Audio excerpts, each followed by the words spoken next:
신약이 개발하려고 투자를 이만큼 1,000원 했어요. 근데 안 됐어. 그럼 빵이지 뭐. 날리는 거야. 그러나 되면 대박. 그러니까 우리가 생각할 수 있고 상상하는 것보다는 밸류에이션보다 더 높게 올라갈 개연성이 있다, 이렇게 말씀드릴 수 있어요. 주가가 그러니까 시장에서 설명할 수 있는 것보다 더 가도 이상하지 않다라는 얘기를 하는 거니 버블이 온다는 거냐 이렇게 얘기할 수도 있어요. 안녕하세요. 이효석 SK증권 팀장님 모시고 말씀 나누겠습니다. 팀장님, 오늘은 리얼옵션 개념을 소개해 주신다고요? 네. 좀 어려운 개념이어서 저도 과연 여기서 잘 설명할 수 있을지 고민되지만 파이팅. 네, 열심히 한번 해보겠습니다. 리얼옵션에 대한 얘기를 제가 이제 소개해드리는 이유를 먼저 말씀드릴게요. 왜냐하면 제가 이제 올해 제일 많이 참고하는 그런 분의 자료가 다모다란 교수님이라고 지난번에 말씀드렸고 그 레밍 얘기하면서 이렇게 막 그런 얘기 했었잖아요. 그 다모다란 교수님이 밸류에이션의 대가입니다. 우리 옛날에 그 코미디 프로 보면은 이분은 30년 동안 뭐만 한 뭐의 대가 막 이러면서 그 생활의 달인 막 이런 거 있었잖아요. 근데 그거랑 비슷하게 다모다란 교수님은 뉴욕 대학교에서 30년 동안 밸류에이션만 강의하신 밸류에이션의 달인입니다. 밸류에이션의 달인 뭐 이렇게. 근데 이분이 밸류에이션을 세 가지로 분류를 합니다. 첫 번째는 내재 가치 평가법이라는 걸 해요. 지난번에 제가 말씀드렸던 현금 흐름 할인을 하는 거예요. 그 회사를 딱 보고 이 회사의 캐시플로우를 측정하고 그 회사에 맞는 금리를 적용해서 할인해가지고 밸류에이션 하는 거예요. 두 번째, 상대가치평가법입니다. 이걸 딱 보는 거야. 이 회사가 PER이 얼마고 PBR이 얼마고 EV/EBITDA가 얼마다 이렇게 비교하는 거. 세 번째가 뭐냐면 리얼옵션이에요. 오케이. 뭐야, 그렇게 중요한 거였어? 근데 왜 우리는 한 번도 못 들어봤지? 그런 거잖아요. 그래서 우리나라 시장에서 리얼옵션이 한 번도 소개된 적이 없었기 때문에 제가 소개를 한번 해보려고 합니다. 네. 자, 리얼옵션을 소개를 하기 위해서 일단 옵션도 잘 모르겠는데 그러니까 리얼옵션은 또 뭐야? 너무 어려우실 것 같아서 제가 고민하다가 예를 든 게 이제 복권입니다. 복권 좋네요. 복권은 언제 많이 팔릴까요? 복권이 많이 팔릴 때는 경제가 안 좋을 때 많이 팔려요. 그리고 양극화가 심화될 때 많이 팔립니다. 그리고 많은 젊은 분들이든 누구든 희망이 없을 때. 그래서 제가 사회 초년생일 때 2000년대 초반에 그때 이제 제가 친구들하고 이렇게 얘기를 하다 보면 저녁 자리에서 막 이런저런 얘기하고 우리는 어떻게 살까 뭐 그러면서 막 얘기하다가 마지막에 나올 때는 야, 그냥 로또라도 사자. 로또 사자, 로또. 그때 이제 로또 처음 나오고 했을 때 로또 맞아요. 열풍 불었을 때. 그때. 근데 왜 그런 생각이 들었냐면 아무리 내가 지금 월급 이거 받아봤자 얼마, 야, 이거 월급 받아가지고 어떻게 집 사냐, 이거였거든요. 맞아요. 근데 지금은 그 상황이 훨씬 더 심화됐어요. 더 심하죠.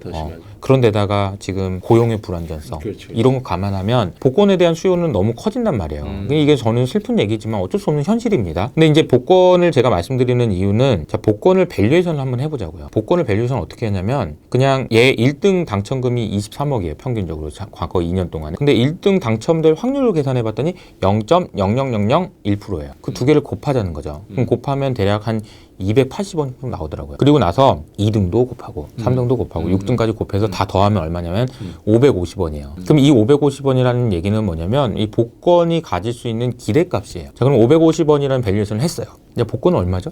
1,000원입니다. 1,000원이에요. 그러면 그 550원을 계산해낸 똑똑한 사람들은 이렇게 얘기하겠죠. 아이고, 야, 550원짜리 왜 1,000원에 주고 사고 있냐, 이 바보야. 그렇죠. 비싸게 사는 거잖아. 너 이게 550원인데 너는 왜 1,000원에 사고 있냐, 바보야. 바보야 이렇게 하겠죠. 근데 이 1,000원에 사는 사람들 얼마나 많은지 아세요? 올해 이 매주 8,300만 장씩 팔려요. 복권이 평균적으로. 그렇죠. 엄청나게 팔립니다. 그러면 1,000원짜리가. 1,000원짜리를. 그럼 사람들은 이 1,000원에 사고 있다는 얘기예요. 그럼 자, 1,000원이 맞는 거예요? 550원이 맞는 거예요? 1,000원이 맞는 거죠. 복권의 가격은 얼마예요? 그럼 550원이 그럼 이 사람은 네 헛똑똑인 거죠. 헛똑똑.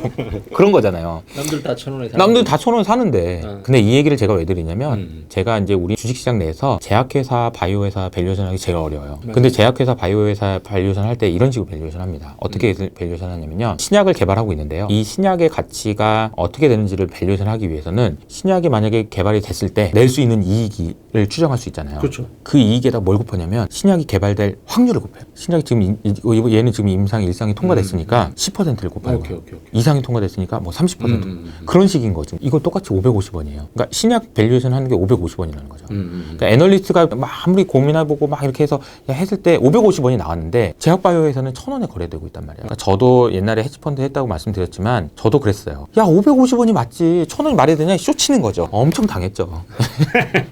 왜냐면 근데 여전히 사람들은 1,000원에 사는 거야. 사니까. 나는 내가 봐도 내 계산으로 아무리 해봐야 550원인데 사람들 왜 1,000원에 사지? 이해가 안 되는 거야. 시장을 못 이기셨군요.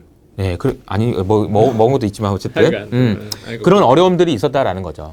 자, 그러면 지금 생각을 이제 지금부터 이제 고민해봐야 되는 건 이런 겁니다. 그럼 도대체 왜 사람들은 450원을 더 내면서 옵션을 사지? 주식을 사지? 아니, 그러니까 복권을 사지? 그치. 이런 거예요. 왜 살까요? 이걸 이해하시기 위해서 아셔야 되는 개념이 리얼 옵션입니다. 리얼 옵션까지 가는 길이 좀 험난하긴 하지만 네, 복권이 좀 더 안 좋았어요, 복권은 이해하셨을 거로 보고 자 그러면 옵션을 얘기해 볼게요. 이제 좋아요. 자 옵션은 이제 제가 설명드릴 수 있는 게 삼성전자를 5만 원에 살 수 있는 권리 이게 이제 콜 옵션이에요. 콜 옵션. 자 5만 원에 살 수 있는 권리를 예를 들어 1,000원에 샀다고 해봅시다. 그러면 1,000원에 사면 삼성전자가 5만 1,000원이 되면 똔똔이에요. 근데 5만 5,000원이 되면 주식은 10% 올랐잖아요. 그런데 이익은 얼마가 되냐면은 잠깐만 5만 5,000원에 살 수 있는 그러니까 5만 원에 살 수 있는 권리가 있는데 삼성전자 주식이 5만 5,000원이잖아요. 5,000원 버는 거잖아요. 근데 내가 돈 낸 건 얼마죠? 1,000원 냈잖아. 4,000원이네. 4,000원 버네요. 그러면 1,000원 냈는데 4,000원 벌었으니까 얼마요? 4배네요, 4배. 오케이. 주식은 10%밖에 안 올랐는데 4배를 먹을 수 있는 엄청나게 레버리지가 큰 상품이에요. 그렇죠. 옵션은. 자, 근데 제가 이제 5만 원을 기준으로 놓고 봤을 때 5만 원이 안 될 때는 어떻게 되냐면 5만 원이 안 될 때는 1,000원 낸 게 그냥 휴지가 되는 거예요. 1,000원만 날리고 끝나는. 1,000원 날리고 끝나는 거예요. 자, 1,000원을 냈지만 5만 원이 안 됐으면 이때는 옵션의 가치는 빵이에요, 빵. 5만 원이 넘어서야 그때부터 이제 이익이 나기 시작하는 거거든요. 자, 그러면 5만 원을 기준으로 놓고 보고 이쪽하고 이쪽을 나눴을 때 이쪽이랑 이쪽은 완전히 달라요. 다른 세계네. 완전히 다른 세계. 이쪽은 일단 로스예요. 왜냐면 내가 1,000원 냈으니까. 손실이. 자, 이쪽은 내가 이익 나는 거야. 이익이 나는 거야.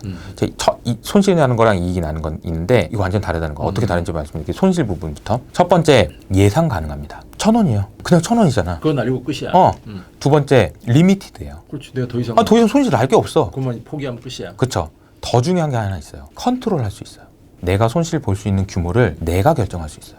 내 1,000원이든 2,000원이든. 내가 복권을 몇 장 사는지는 내가 결정이야. 내 맘이야. 내 맘. 오케이. 손실은 내 맘이에요. 내 맘. 좋아.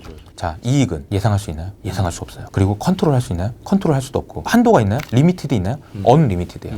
자, 보세요. 손실은 내가 컨트롤 할 수도 있고 리미티드 있고 되게 좋잖아요. 이익은 위로 열려 있잖아요. 어떻게 뭐 10만 원 갈 수도 있잖아. 갈 수도 있잖아. 복권이 내가 1,000원 내고 1,000원 잃을 수 있는 1,000원 한도는 1,000원이지만 벌려면 되게 많이 벌 수 있어요. 일등이 될 수도 있잖아. 물론 가능성은 낮지만 물론. 어쨌든 열려 있잖아요. 이런 수익 구조가 너무 좋지 않나요? 나는 이런 거 사야 된다고 봐요. 죄송한 얘기지만 저 주변에 또 ELS, DLS 하시는 분들이 많아서 그분들은 반대로 파는 거예요. ELS는 반대의 상품입니다. 제가 설명 드려볼게요. DLS를 예를 들어볼게요. 작년에 이슈가 많이 됐던 독일 금리가 마이너스 가겠냐? 설마? 마이너스 안 가면 내가 4% 줄게. 요거거든요. 이런 거예요. 자, 손익 이쪽 부분은 그러니까 이익은 확정돼 있습니다. 4%로. 마이너스만 안 가면 4%. 무조건 줘. 근데 마이너스 이쪽 부분은 얼마가 손실 날? 마이너스 가면 얼마 손실을 날지는 모르겠어. 이런 걸 왜 안 하는 거죠? 이건 안 좋은 상품이에요. 왜냐하면 풋 옵션을 팔았을 때 그렇게 나오는 거거든요. 옵션을 파는 사람들은 손실 이익은 정해놓고 손실은 열어놓는 거예요. 근데 제가 말씀드렸잖아요. 옵션은 사야 된다고. 옵션은 사야 되는 이유는 뭐냐면 손실을 막아놓고 이익을 열어놓는 게 좋다는 거죠. 그러니까 손실을 막아놓고 이익을 열어놓는 게 풋보다 콜이 낫다 이런 말씀인가요? 풋 옵션을 사는 것도 좋아요. 오케이. 풋 옵션을 사는 것도 이렇게 하고 이익은 이렇게 되니까 방향은 바뀌지만 오케이. 콜 옵션을 팔면 이렇게 되는 거예요. 콜 옵션은 주가 올라가면 아주 그냥 끝나는 콜이든 거예요. 풋이든 사라. 사라는 거죠. 옵션을 사라는 거죠. 왜 사야 되냐면 이 수익 구조가 다르기 때문이다. 근데 이제 옵션을 사야 되긴 사야 되는데 또 너무 비싸게 사면 안 되니까 그거는 또 다른 얘기지만 옵션을 살 거니 팔 거니 그러면 저는 무조건 사야 된다고. 사는 게 맞다. 예, 파는 거는 손익 구조가 너무 안 좋아요. 오케이. 내가 왜 unexpected 불확실성을 좋은 손실에다 일에다가 거냐고. 손실에다 거냐고요. 오케이. 그러다가 어떻게 하려고? 큰일 난다는 거예요. 그래서 패가망신. 아니 뭐 4% 아니 하여간 돈이 안 뭐, 났으면 4% 벌 수 있지만 그래서 이제 제가 말씀드리는 거는 이제 콜 옵션이 그런 가치를 가졌기 때문에 복권을 사는 사람들은 450원을 왜 주냐 이게 너무 마음에 들어서 준다는 거예요. 자 이제 여기까지 설명이 됐는데요. 이제 어떤 주식에 적용될 수 있는지를 말씀드리는 게 이제 중요합니다. 그렇죠? 자 리얼 옵션의 개념을 소개했는데 모든 주식이 지금부터는 다 리얼 옵션입니다. 아니에요. 이런 모습을 그리고 있는 주식만 리얼 옵션입니다. 리얼 옵션은 어떤 게 되냐면 아까 제가 계속 말씀드렸던 신약 개발하는 회사들은 리얼 옵션이에요. 신약이 개발하려고 투자를 이만큼 1,000원 했어요. 근데 안 됐어. 그럼 빵이지 뭐. 날리는 거야. 그러나 되면 대박. 자, 게임 회사, 게임 신작을 만들기 위해서 R&D 투자했어요. 안 되면 이거 날리는 거지 뭐. 되면 올라가는 거죠. 자, 빅히트, BTS를 만들기 위해서 엔터테이너를 만들기 위해서 투자했어요. 안 되면 날리는 거지. 되면 대박인 거죠. 그리고 플랫폼 만드는 회사 네이버 카카오 뭐 네이버 페이가 됐든 카카오뱅크가 됐든 만들기 위해서 플랫폼 만들 때 투자합니다. R&D 투자하고 마케팅 비용 써요. 안 되면 망하는 거지. 근데 되면 올라가는 거죠. 예. 이런 회사들이 콜옵션의 구조를 가지고 있는 회사들이라는 거예요. 근데 네. 이제 시청자분들을 대신해서 제가 질문을 하자면 그러니까 저희 신문에서도 계속 밀고 있는 게 이제 빅이라는 건데 바이오 배터리 인터넷 게임인데 그 중에서 이제 배터리 얘기를 해보자고요. 배터리는 콜 구조가 아니에요? 배터리는 이제 성장주의 개념이 거고 콜옵션의 개념은 이렇게 생각할 수 있죠. 만약에 LG화학을 예를 들자면 요즘에 LG화학 뭐 이슈가 많아서 어쨌든 그냥 예를 들자면 대한유화라죠. 대한유화. 뭐든 좋아요. 대한유화라면 대한유화가 이제 어닝을 이제 낼 수 있는 체력이 이거라고 해봐요. 근데 대한유화가 이번에 최근에 이제 전기차 관련된 소재를 만든다라는 발표를 했단 말이에요. 한 방에 있는 거죠. 그 소재를 만들기 위해서 투자를 한 게 있는데 그건 날릴 수 있지만 한 방에 있는 거. 그러니까 이거를 이제 좀 표현으로 바꾸자면 그냥 한 방에 있는 거예요. 한 방에 있는 거. 그렇게 생각해 보시면 되게 많은 주식들이 옵션의 성격을 가지고 있다라고 생각할 수도 있는 거예요. LG화학도 화학 부분만 있다면은 그게 아닐 텐데 한 방에 있는 거잖아요. 올라갈 수 있는 한 방. 그동안 LG화학이 전기차 배터리를 만들기에 투자한 게 얼마나 많잖아요. 엄청나게 많거든요. 안 될 수도 있지만 될 수도 있잖아요. 이제 이런 수익 구조를 가진 회사들이 리얼 옵션의 성격을 가진 회사다라고 말씀드릴 수 있다라는 거죠. 삼성전자는 아닌 거예요, 그럼? 자, 삼성전자를 이거로 설명을 해볼게요. 삼성전자는 어떻게 되냐면, 자, 삼성전자 지금 반도체 안 좋잖아요. 반도체 안 좋은데도 이익이 이만큼 안 되잖아요. 근데 5G 되면 어떻게? 비메모리 되면 어떻게? 업사이드가 있는 거죠.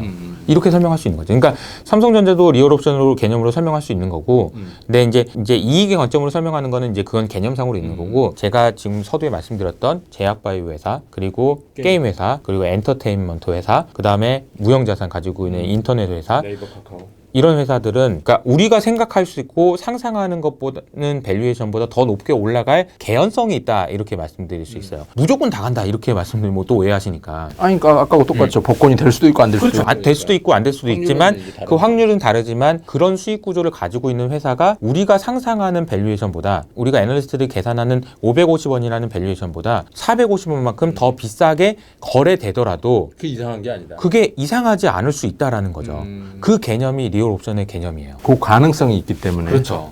그 가능성 값을 더 주고 사는 거고 사람들이. 네, 그 가능성이 언제 커지고 언제 줄어들고 그건 이제 언제 전문가가 끝나고 다르겠지. 이런 것도 사실 되게 중요한 개념이고 그게 다 이제 옵션에 있는 성격을 가지고 행사 가격이 어떻고 만기가 어떻고 기초 자산이 어떻고 이런 걸로 다 설명할 수 있습니다. 이제 거기까지 설명드리기는 좀 많을 것 같아서 거기까지는 말씀 못 드릴 수 있지만 어쨌든 제가 리얼 옵션에서 강조해드리고 싶은 마지막 한 가지 포인트는 뭐냐면 변동성이에요. 제가 이제 리얼 옵션 소개를 해드리면 제 버블 온다는 얘기를 하는 건가 이렇게 생각하실 수도 있고 왜냐하면 주가가 그러니까 시장에서 설명할 수 있는 것보다 더 가도 이상하지 않다는 얘기를 하는 거니 버블이 온다는 거냐 이렇게 얘기하실 수도 있어요. 뭐 저도 그 가능성을 배제하고 얘기하는 건 아니지만 그것만 막 말씀드리는 건 아니고요.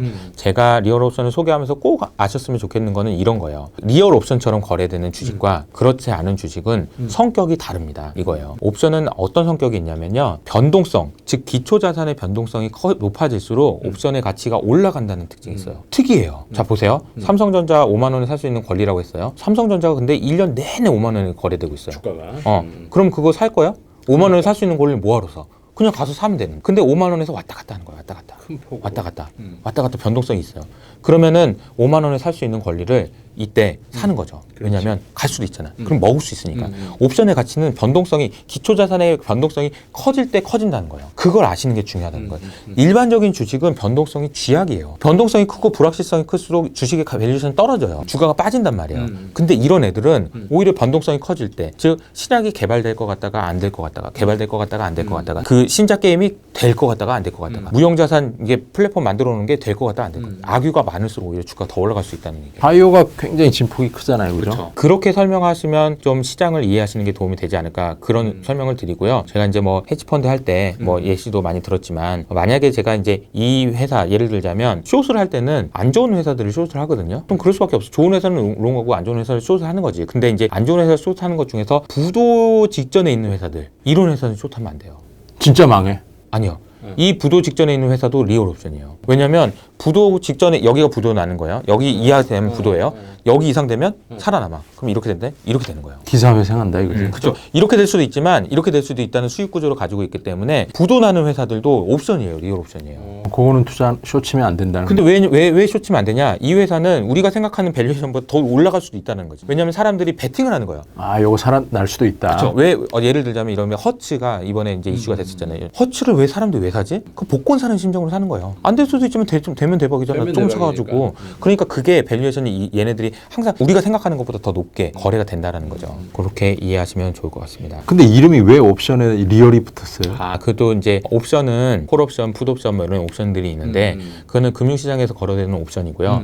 이거는 주식시장 그리고 실물에서 적용되는 게 있잖아요. 그러니까 진짜 세상에서 거래되는 옵션이다라고 해서 리얼을 붙이는 거죠. 리얼 옵션. 리얼 옵션이란 개념이 원래 따로 있어요. 리얼 옵션의 밸류에이션이라는 게 따로 있습니다. 리얼 옵션은 사업하시는 분들이 많이 사용하는 전략이기도 해요. 어떤 전략이냐? 예를 들어서 텐센트라는 회사가 정말 많은 회사들을 사거든요. 게임 회사들, 조그만 회사들.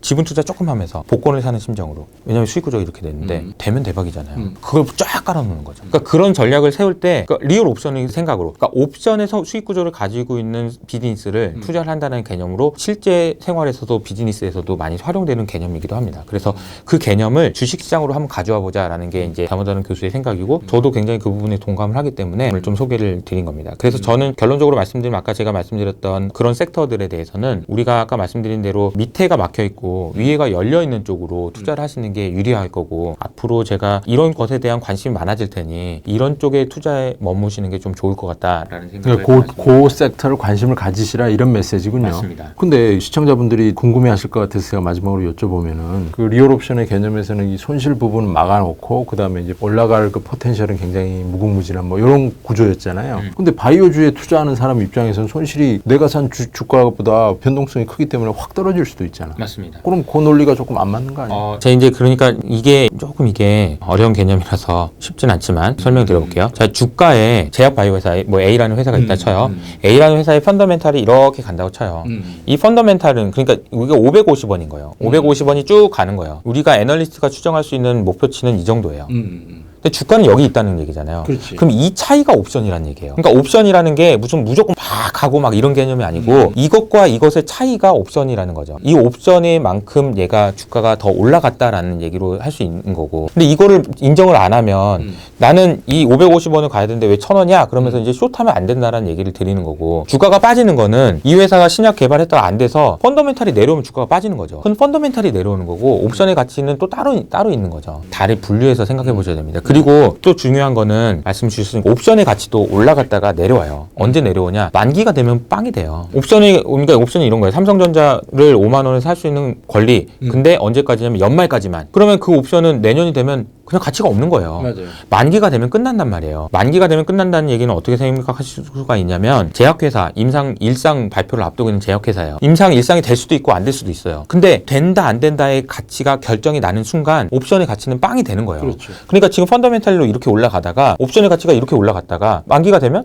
떨어지는 거예요. 그러니까 옵션 가치는 없어지는 거예요. 이때는. 그러니까 옵션에 대해서 이게 되게 다양하게 많은 설명을 할 수 있어서 제가 이제 마지막으로 정리하는 의미에서 한 가지만 더 설명을 드리고 이제 마무리를 하도록 하겠습니다. 자, 이 옵션을 제가 소개했다고 해서 제가 꼭 이걸 가지고 막 버블 하는 얘기가 아니라는 걸 말씀드릴게요.